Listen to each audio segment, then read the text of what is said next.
саламатсыздар ма, құрметті әріптестер?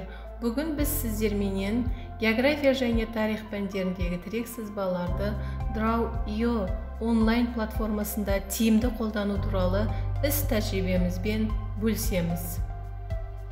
Draw.io онлайн платформасының басты артықшылығы бұл қосымшасы тегін және қолжетімді болып табылады. Және бұл Draw.io платформасын өз құрылғыңызға орнатуға, Chrome браузерінің плагинінен немесе Draw.io сайтынан қолдануға болады. Ең басты артықшылығы бұл бірнеше редакторларды біріктіреді: блок схема, диаграмма, инфографика және интерфейс прототиптері.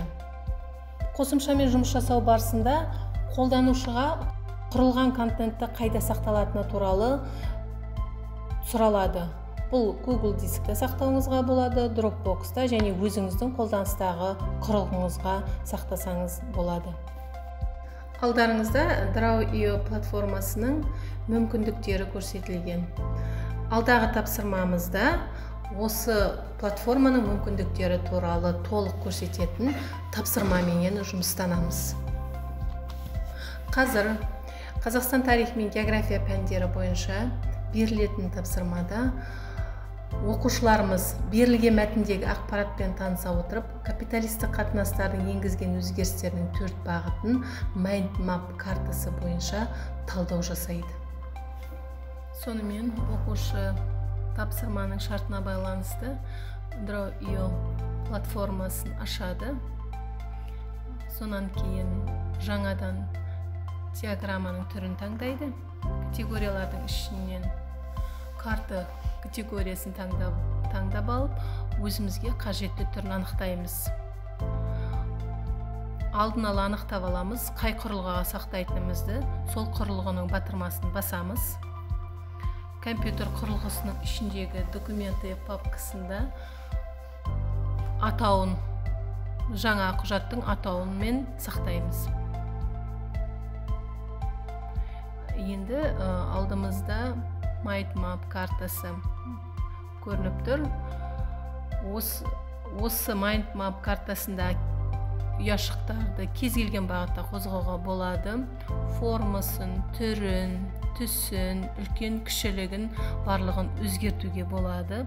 Қажеттілігіне орай тілді таңдап аласыңыздар. Мысалға, орыс тілі, ағылшын тілі, тағы да басқа тілдерді.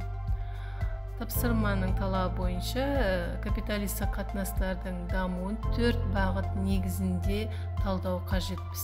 Мәтінді негізге ала отырып.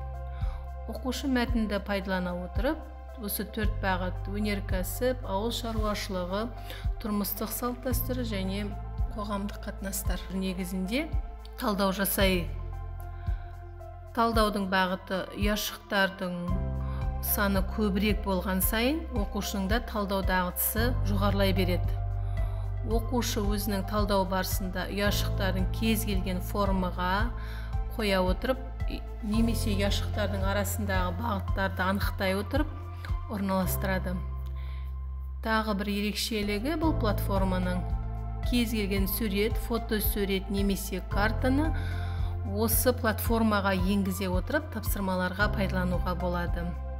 Мысалға, өнеркәсіптегі өзгерістерді осы кескін картаға орналастыруға болады.